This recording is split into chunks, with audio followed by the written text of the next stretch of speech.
दोस्तों नमस्कार, एक बार फिर से बहुत बहुत स्वागत है आपका अपने YouTube चैनल जगत ज्ञान में। उम्मीद करता हूँ सब जबरदस्त होगा। अगर आप विंडोज 10 चला रहे हैं और आपका विंडोज 10 सुस्ती फैला रहा है या थोड़ा और फास्ट करना चाहते हैं तो ये वीडियो आपके लिए काफी इंपॉर्टेंट होने वाला है। तो चलिए शुरू करते हैं। सबसे पहले तो हम कंप्यूटर को रॉकेट मोड पे लगाते हैं, यानी कि इसका अल्टीमेट परफॉर्मेंस ऑन कर देते हैं। सबसे पहले स्टार्ट बटन दबाएंगे, यहाँ पे लिखेंगे विंडोज पावर सेल और विंडोज पावर सेल ओपन कर लेंगे। यहाँ पे एक कमांड टाइप करेंगे, ये कमांड मैंने आपको डिस्क्रिप्शन में भी दे दी है। एंटर कर देंगे। यहाँ पे अल्टीमेट परफॉर्मेंस लिखा आ जाना चाहिए, इसका मतलब हमारा ultimate performance rocket mode on हो चुका है। अब इसे क्लोज कर देंगे, दोबारा से स्टार्ट बटन दबाएंगे। यहाँ पे कंट्रोल पैनल लिखेंगे और कंट्रोल पैनल ओपन कर लेंगे। व्यू बाय में लार्ज आइकन सिलेक्ट होना चाहिए, सिलेक्ट नहीं है तो कर लीजिए। पावर ऑप्शन दिखेगा, इसके ऊपर क्लिक करेंगे। यहाँ पे आपको अल्टीमेट परफॉर्मेंस नाम का एक ऑप्शन दिखना चाहिए, नहीं दिख रहा है तो सी एडिशनल प्लान्स पे क्लिक करेंगे, दिख जाएगा। अब अल्टीमेट परफॉर्मेंस दिखेगा, इसके ऊपर मार्क कर देंगे। अब हमारा विंडोज 10 पे अल्टीमेट परफॉर्मेंस एनेबल हो चुका है। अब इससे हो गया लेक्चर तो इसके ऊपर बहुत बड़ा बनता है, लेकिन मैं आपको एक छोटी सी लाइन में बताने की कोशिश करूंगा। इसमें हमारा विंडोज 10 हमारे कंप्यूटर के सभी हार्डवेयर जैसे कि सीपीयू, रैम और बाकी चीज, इनका इस्तेमाल खूब जम के करेगा, यानी कि पहले से थोड़ा ज्यादा करने लगेगा,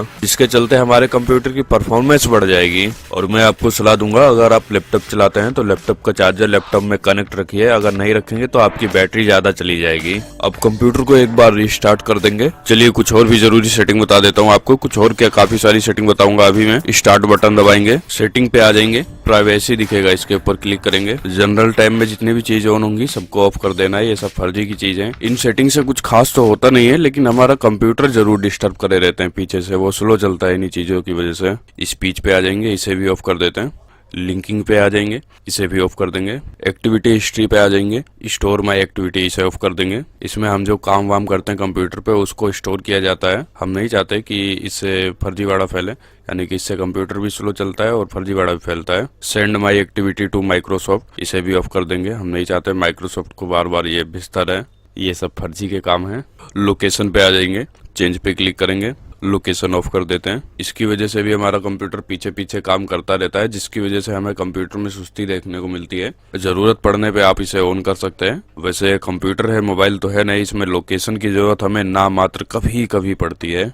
कैमरे पे आ जाएंगे, थोड़ा इसे नीचे करेंगे, यहाँ पे आपको दिख जाएगा कौन कौन सा ऐप्स आपका कैमरा इस्तेमाल करता है। तो मैं कैमरा तो इस्तेमाल करता हूँ, इसलिए कैमरे को ऑन रहने दूंगा। बाकी सारे ऐप्स के लिए मैं कैमरा ऑफ कर देता हूँ, क्योंकि इनसे मैं कैमरा का इस्तेमाल नहीं करता हूँ। माइक्रोफोन पे आ जाएंगे, यहाँ पे भी थोड़ा नीचे करेंगे, आपका माइक्रोफोन कौन कौन सा ऐप्स यूज करता है उसकी लिस्ट दिखेगी आपको। यहाँ पे आप जिस ऐप्स के जरिए माइक्रोफोन यूज करते हैं उसे ऑन रहने देंगे, और जिससे नहीं करते हैं उसे ऑफ कर देंगे। और जो सबसे लास्ट वाला ऑप्शन है इसे ऑन रहने देंगे, कैमरा और माइक्रोफोन के ऑप्शन में। इसे थोड़ा नीचे करेंगे, आपको और भी कई सारे ऐप्स दिखेंगे।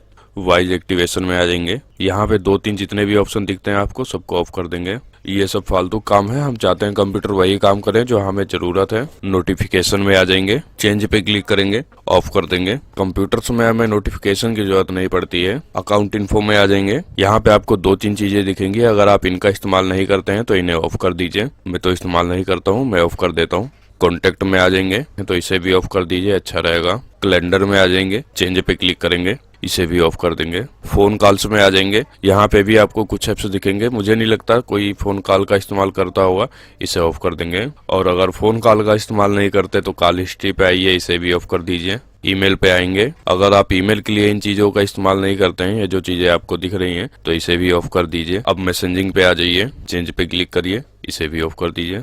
थोड़ा नीचे कर लेते हैं इसे। रेडियोज पे आ जाइए, चेंज पे क्लिक करिए, ऑफ कर दीजिए। अदर डिवाइस पे क्लिक करिए, इसे भी ऑफ कर दीजिए। यहाँ पे इसका मतलब ये है, हम जिस डिवाइस से अपने कंप्यूटर को कनेक्ट करेंगे उसी से होगा, किसी अनजाने डिवाइस से नहीं कनेक्ट होगा, जैसे कि किसी का ब्लूटूथ डिवाइस हो गया, और भी ऐसे कई सारी चीज होती हैं। बैकग्राउंड ऐप्स पे आ जाएंगे, यहाँ पे आपको काफी बड़ी लिस्ट दिखेगी। मेरा कहने का मतलब ये है, आप जिन चीजों का इस्तेमाल करते हैं उसे ऑन रहने देंगे, बाकी सबको ऑफ कर देंगे। अगर किसी भी चीज का इस्तेमाल नहीं करते हैं तो डायरेक्ट एक क्लिक से सबको ऑफ कर दीजिए। अब डायरेक्ट फाइल सिस्टम पे आ जाएंगे, चेंज पे क्लिक करेंगे, ऑफ कर देंगे। तो यहाँ पे सारा काम हो चुका है। होम दिख रहा है, इसके ऊपर क्लिक कीजिए, सिस्टम पे आ जाइए, नोटिफिकेशन पे आ जाइए। यहाँ पे आपको मार्क लगे हुए 3-4 चीजें दिखेंगी, जैसे मैं ऑफ कर रहा हूँ, इन्हें आप भी ऑफ कर दीजिए। बाकी ऊपर वाला ऑन रहने देंगे। थोड़ा नीचे करेंगे, कुछ ऐप्स भी दिखेंगे, अगर आप इनका इस्तेमाल नहीं करते हैं तो ऑफ कर सकते हैं। जैसे ऑटो प्ले का इस्तेमाल मैं नहीं करता हूँ, इसे ऑफ कर देता हूँ, सेटिंग में ऑन रहने देता हूँ। अब दोबारा से होम पे क्लिक करेंगे, गेमिंग दिखेगा, इसके ऊपर आ जाएंगे, गेम बार दिख रहा होगा, इसे ऑफ कर देंगे। मार्क लगा होगा इसे हटा देंगे। देखिए यहाँ पे जितने भी ऑप्शन ऑन है या ऑफ है सबका कनेक्शन Xbox से है और मुझे नहीं लगता कि आप Xbox का इस्तेमाल करते होंगे गेम वगैरह खेलने के लिए। अगर करते हैं तो आप अपने हिसाब से यहाँ पे सेटिंग कर सकते हैं। अगर नहीं करते हैं तो जैसा मैं बता रहा हूँ सबको ऑफ कर दीजिए। मैं भी इसका इस्तेमाल नहीं करता हूँ। कैप्चर पे क्लिक कीजिए, यहाँ पे आपको कुछ भी ऑन दिखता है तो ऑफ कर दीजिए। गेम मोड पे क्लिक कीजिए, यहाँ पे गेम मोड ऑन होगा, इसे ऑन रहने देंगे, ये हमारे काम का है। Xbox नेटवर्किंग पे आ जाएंगे, यहाँ पे अगर कुछ ऑन दिखता है तो ऑफ कर देंगे। अब इसे आप क्लोज कर सकते हैं। माउस नीचे ले आइए और राइट क्लिक कीजिए, टास्क बार दिखेगा, इसे सिलेक्ट कर लीजिए। अगर आपको कुछ इस तरह से दिख रहा है तो मोर डिटेल पे क्लिक कीजिए, स्टार्टअप पे आ जाइए। ध्यान से सुनिए जरा, जिन एप्स का स्टेटस हमें यहाँ पे एनेबल दिख रहा है ये वो एप्स हैं जो कंप्यूटर स्टार्ट होते ही स्टार्ट हो जाते हैं। मेरा मतलब ये है आपका कंप्यूटर जैसे बंद था, आपने कंप्यूटर चालू किया और कंप्यूटर चालू होने के साथ साथ ये एप्स भी चालू हो गए। चाहे आपको इनकी जरूरत हो या ना हो, लेकिन ये चालू हो गए हैं। अब यहाँ पे आपको एक काम करना है, एंटीवायरस को छोड़ के बाकी जितने भी एप्स हैं उनके ऊपर क्लिक करना है और डिसेबल का ऑप्शन दिखेगा, इस पे क्लिक कीजिए। मेरे कंप्यूटर में कोई प्रोग्राम इंस्टॉल नहीं है इसलिए यहाँ पे सिर्फ 4 एप्स ही दिख रहे हैं। आपके कंप्यूटर में लंबी सी लिस्ट बनी हो सकती है, आपको छांटना होगा। और एक खास बात ध्यान से और सुन लीजिए, जैसे आपने यहाँ से डिसेबल कर दिया है, इसका मतलब ये नहीं है कि वो हमेशा के लिए डिसेबल ही हो गया है, कभी काम नहीं करेगा। आप उसे जब भी मैनुअल रन करोगे यानी कि मैनुअल चालू करोगे वो अपना काम करने लग जाएगा। बस हम ये चाहते हैं कि कंप्यूटर चालू होने के साथ साथ वो ना चालू हो जाए। अब इसे क्लोज कर दीजिए, स्टार्ट बटन दबाइए, यहाँ पे REG एडिट लिखिए और रजिस्ट्री एडिटर दिखेगा, इसे ओपन कर लीजिए। यस के लिए ऑप्शन आएगा, यस कर दीजिए। है कि करंट यूजर पे डबल क्लिक कीजिए, कंट्रोल पैनल दिखेगा, इसके ऊपर भी डबल क्लिक कीजिए। माउस दिखेगा, इसके ऊपर डबल क्लिक कीजिए। यहाँ पे आप ध्यान से देखिए, माउस होवर टाइम नाम का एक फाइल दिखेगा आपको, इसके ऊपर डबल क्लिक कीजिए। वैल्यू डाटा 400 होगा, आप इसमें 10 लिख दीजिए और ओके कर दीजिए। अब दोबारा साइड में देखिए डेस्कटॉप फोल्डर दिखेगा, इसके ऊपर डबल क्लिक कीजिए। यहाँ पे काफी बड़ी लिस्ट आ जाएगी, इसे थोड़ा नीचे करेंगे। मेनू सो डिले नाम की एक फाइल दिखेगी, इसके ऊपर डबल क्लिक करेंगे। यहाँ पे डाटा वैल्यू में 400 होगा, 10 कर देंगे और ओके कर देंगे। अभी हमने क्या किया है, जो 2 चीजों की वैल्यू चेंज करी है, वैल्यू नहीं उसे टाइमिंग बोल सकते हैं आप उसकी, हमने टाइमिंग चेंज कर दी है, टाइमिंग छोटी कर दी है, यानी कि अब फास्ट काम होगा। अब है कि करंट यूजर के ऊपर डबल क्लिक करेंगे, ये क्लोज हो जाएगा। वह है कि लोकल मशीन के ऊपर डबल क्लिक करेंगे, सॉफ्टवेयर दिखेगा, इसके ऊपर डबल क्लिक करेंगे। माइक्रोसॉफ्ट का फोल्डर दिखेगा, इसके ऊपर भी डबल क्लिक करेंगे, एक लंबी लिस्ट खुल जाएगी, थोड़ा नीचे करेंगे। W की सीरीज में आ जाइए, विंडोज NT नाम का फोल्डर दिखेगा, इसके ऊपर डबल क्लिक करेंगे। करंट वर्जन दिखेगा, इसके ऊपर डबल क्लिक करेंगे। एक बार दोबारा से लंबी सी लिस्ट आ जाएगी, थोड़ा बड़ा कर लेते हैं इसे। यहाँ पे आपको मल्टीमीडिया नाम का एक फोल्डर ढूंढना है और उसके ऊपर डबल क्लिक करना है। सिस्टम प्रोफाइल दिखेगा, इसके ऊपर डबल क्लिक करेंगे। सिस्टम रिस्पॉन्सिव नाम की फाइल दिखेगी, इसके ऊपर डबल क्लिक करेंगे। यहाँ पे वैल्यू डाटा 14 होगा, आप 0 लिख दीजिए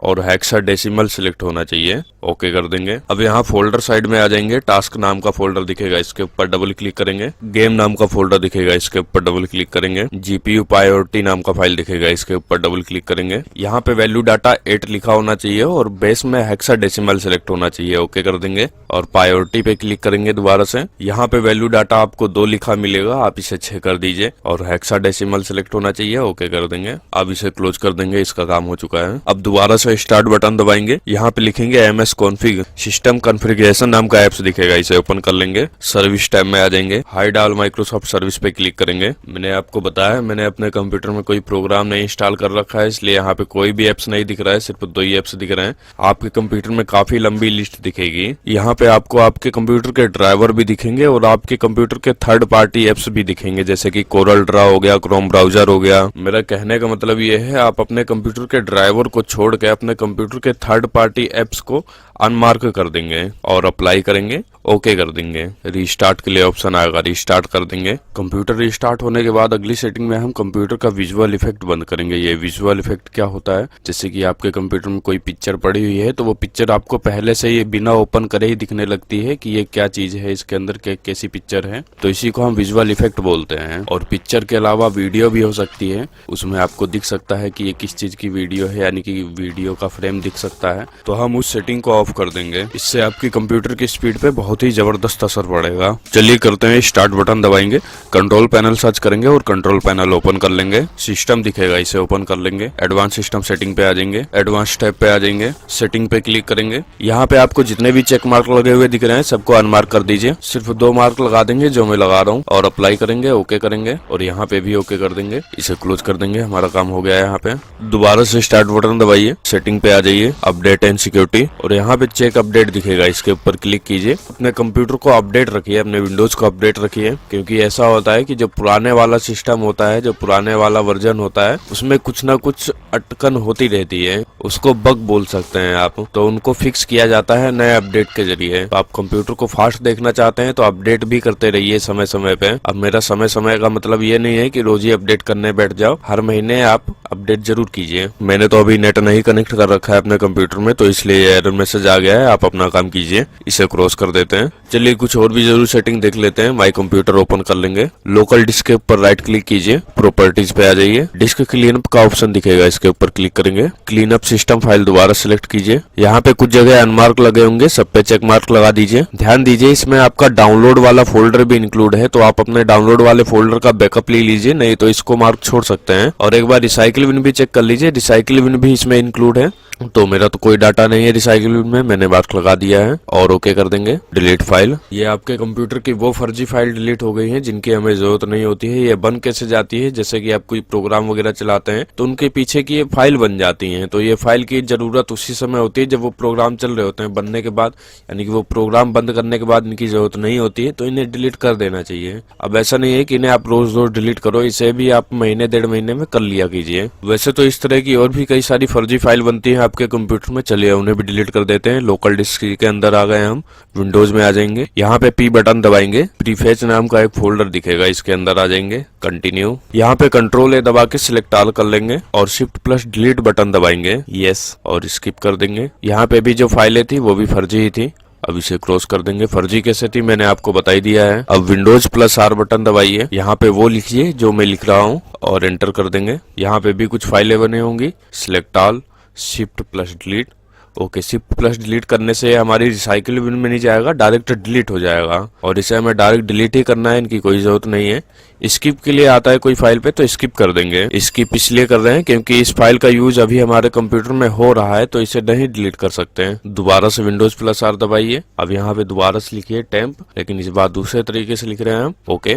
यहाँ पे भी सिलेक्ट ऑल कर लीजिए और शिफ्ट प्लस डिलीट दबाइए, यस, कंटिन्यू। कुछ फाइल डिलीट नहीं होंगी तो उन्हें स्किप कर दीजिए, जबरदस्ती डिलीट नहीं करेंगे, इनका इस्तेमाल हो रहा है अभी, इसे क्रॉस कर दीजिए। एक काम और रह गया है, स्टार्ट बटन दबाइए, कंट्रोल पैनल सर्च कीजिए और कंट्रोल पैनल ओपन कर लीजिए। प्रोग्राम एंड फ्यूचर दिखेगा, इसे ओपन कर लीजिए। यहाँ पे आपके कंप्यूटर में डले हुए कुछ फर्जी प्रोग्राम दिखेंगे आपको, जैसे कि माइक्रोसॉफ्ट वन ड्राइव दिख रहा है मेरे को, मैं इसका इस्तेमाल नहीं करता हूँ, तो इसे अनइंस्टॉल कर देंगे। और यहाँ पे उन्हीं चीजों का अनइंस्टॉल करेंगे जो आपके कंप्यूटर में थर्ड पार्टी हैं, जैसे कि Photoshop, Corel Draw, Chrome browser वगैरह, ये सब थर्ड पार्टी एप्स होते हैं। मेरा कहने का मतलब ये है, यहाँ पे आपके कंप्यूटर में डले हुए ड्राइवर भी दिख सकते हैं। अगर आप ड्राइवर इंस्टॉल कर देंगे तो आपका जैसे माउस का ड्राइवर इंस्टॉल कर दिया तो माउस काम करना बंद हो जाएगा। अगर आपको कंप्यूटर के बारे में बिल्कुल ABCD नहीं मालूम है तो यहाँ पे आप छेड़खानी ना कीजिए, ज्यादा सही रहेगा। अगर आप पहचानते हैं कौन से आपके कंप्यूटर का थर्ड पार्टी एप्स है, कौन सा नहीं है, तो आप कर सकते हैं। मैं बता देता आपको, लेकिन मैं अंतर्यामी तो हूँ नहीं कि आपके कंप्यूटर में क्या इंस्टॉल है क्या नहीं, वो तो नहीं देख सकता हूँ। चलिए इसे क्रॉस कर देते हैं।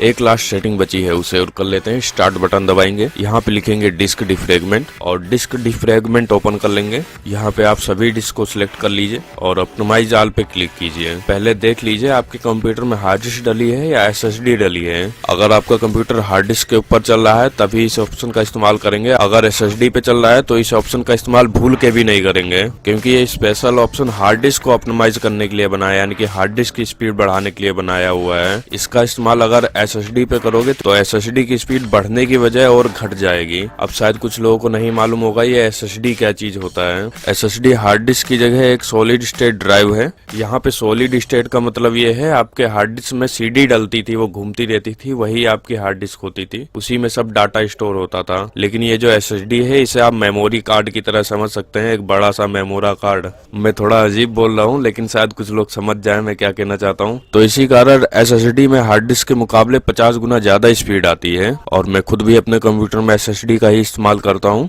SSD के बारे में मैं आपको और भी कई सारी जानकारी दूंगा, लेकिन किसी और वीडियो में, ये वीडियो लंबा हो जाएगा नहीं तो। उसके लिए आपको कुछ नहीं करना है, वीडियो को ज्यादा से ज्यादा लाइक कीजिए और सब्सक्राइब नहीं किया है तो सब्सक्राइब कर लीजिए ताकि आपको दिख जाए वो वीडियो। तो मैं अभी SSD का इस्तेमाल कर रहा हूँ, तो इसलिए मैंने ऑप्टिमाइज नहीं किया है, इसे क्लोज कर देता हूँ। देखिए, मैंने बताने को तो आपको दुनिया भर की चीज बता दी है कंप्यूटर फास्ट करने के लिए, लेकिन कुछ लोग ऐसे होंगे जिनका कंप्यूटर इतना सब कुछ करने के बाद भी नहीं फास्ट हुआ होगा। उनको मैं बता देता हूँ क्या दिक्कत है। देखिए, विंडोज 10 चलाने के लिए आपके कंप्यूटर में कम से कम 4 GB रैम होनी चाहिए और i3 प्रोसेसर होना चाहिए या i3 के टक्कर का प्रोसेसर होना चाहिए। और अगर इससे नीचे की रैम पे या इससे नीचे की प्रोसेसर पे आप विंडोज 10 डाल देंगे तो वो नहीं चल सकता फास्ट। आप चाहे उसमें कुछ भी कर लें, क्योंकि विंडोज 10 है, कोई छोटा मोटा तो है नहीं। ये जब स्टार्ट होता है तो 2 GB रैम और अच्छा खासा प्रोसेसर आपका खुद ही घेर लेता है। इसमें इतने प्रोग्राम और इतने फंक्शन डले हुए हैं। मैं उम्मीद करता हूँ मैं जो आपको बताना चाह रहा हूँ आप समझ गए होंगे। और कैसा लगा ये वीडियो?